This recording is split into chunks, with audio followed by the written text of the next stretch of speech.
welcome to my big fat tummy with me Joyshri. Samosa, or in Bengali, Shingara. Does it need any introduction? I don't think so. Before starting the preparation, I want to say, if you are a new friend of my big fat tummy, don't forget to subscribe this channel and please press the bell icon to get instant updates while I'm posting any new recipes. Moving into the procedure, firstly in a pan, let's dry roast some spices. Adding 4 dry red chili,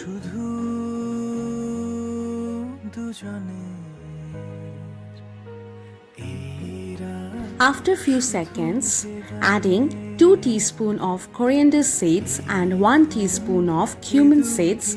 Dry roast this for few seconds and then grind this into a fine powder.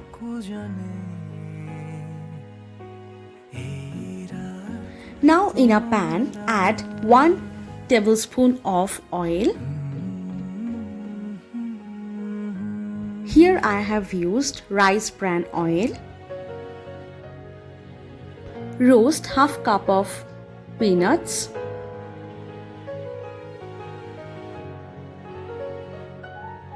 When the nuts turned into golden in color, then take that off. In the same pan, adding 2 teaspoons of Panch Foron, that is whole spice blend.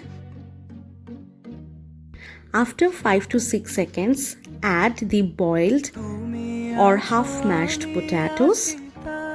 I have taken 2 medium-sized potatoes.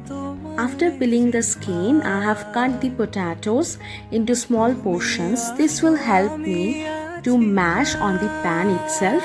If you want, you can directly add the mashed potatoes on the pan. Then add 1 tablespoon of chopped ginger.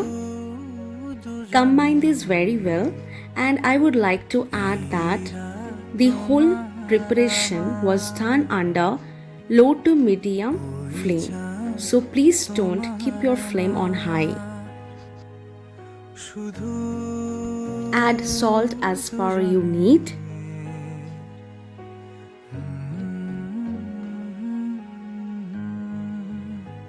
Add 1 teaspoon of turmeric powder just to add a color pop to your stuffing.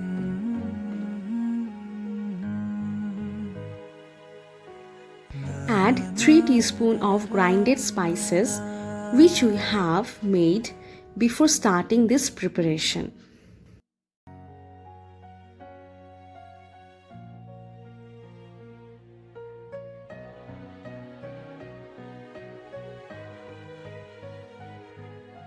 Most of the people use hing in samosa. However, we don't have hing at present, so I didn't add. Add half teaspoon of red chili powder. If you like to avoid this step, you can definitely do so. Adding our cooked nuts. I like adding nuts to my samosa. If you don't like it, you may skip this. Some people also add peas or raisins or cashews to the filling to make it more rich. Again, it's a personal choice, guys.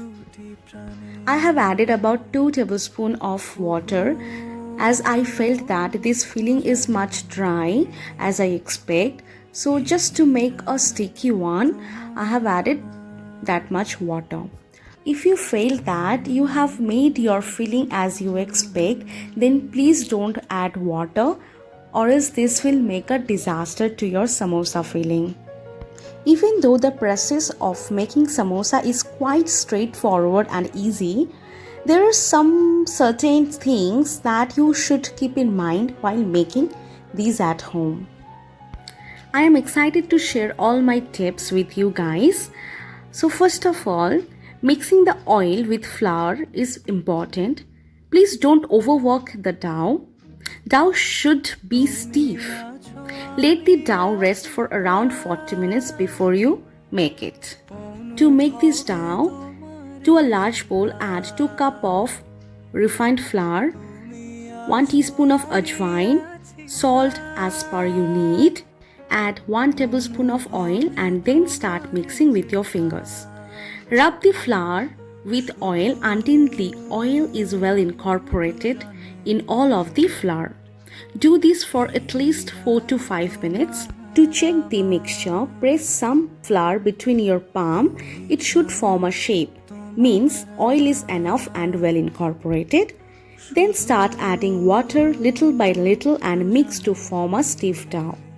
Dough should be stiff as soft dough will not give crispy samosa. Once the dough has rested, I have given it a quick knead and divided that dough into 7 to 8 equal parts. Begin working on a piece of dough. Keep the remaining dough balls covered at all times with a moist cloth or with a bowl. Roll the dough ball into a circle oval kind of shape around 6 to 7 inches in diameter. Try to roll the dough thin and evenly. If the dough is rolled thick, it will take a long time for the dough to get cooked.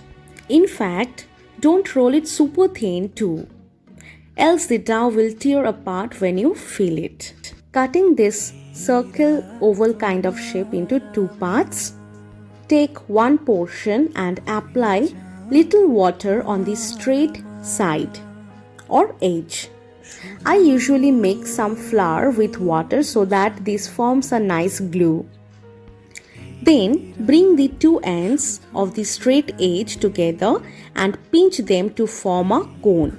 Please have a good observation over this video for a better idea. Pinching the pointed ends to make it a perfect cone shape. Now fill the samosa with the potato filling, about 1 tablespoon.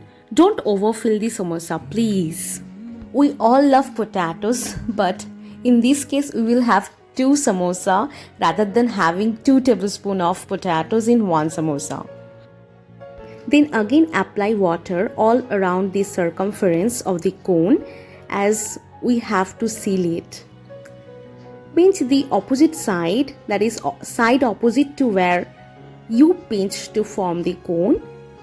This will allow to form a plate. Seal the edges very carefully, or else while you are deep frying your samosa, then it will become a disaster, guys. This is true that we shouldn't use flour while rolling the samosa. We need to apply little oil on our rolling pin. However, I always try to present my dishes with less amount of oil. So I have dusted flour instead of using oil. So if you want to use oil instead of flour, you can definitely do so. And please do let me know in the comment section below if you are trying with oil. And yes, if you want to use whole wheat flour in this recipe, I would like to recommend to replace half of the refined flour with whole wheat. So use 1 cup of refined flour and 1 cup of whole wheat flour.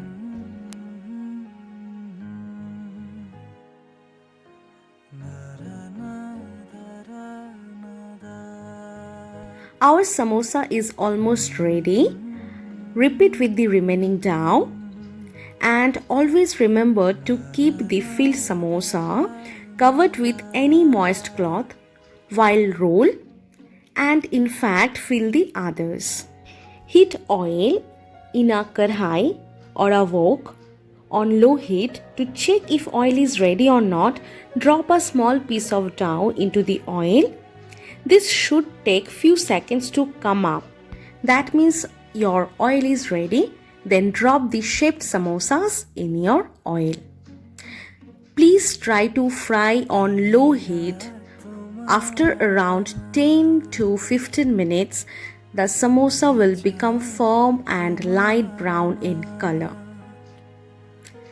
At that point, increase the heat to medium and then fry until this gets nicely browned. In fact, don't overcrowd the karai. Fry maximum 4 samosas at a time. That means each batch will take about 20 minutes since we are frying on low heat. So be patient. If you have tried this samosa recipe, then don't forget to show a thumbs up to this. You can also follow me on Instagram or Facebook to see what is the latest in my kitchen.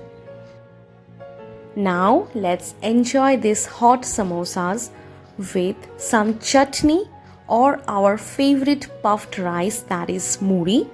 If you are a Bengali, then you may definitely know about it. If you don't have any idea regarding this, then please do let me know in the comment section below so that we can guide you. Flaky and crispy samosa is the perfect appetizer for any celebration in India.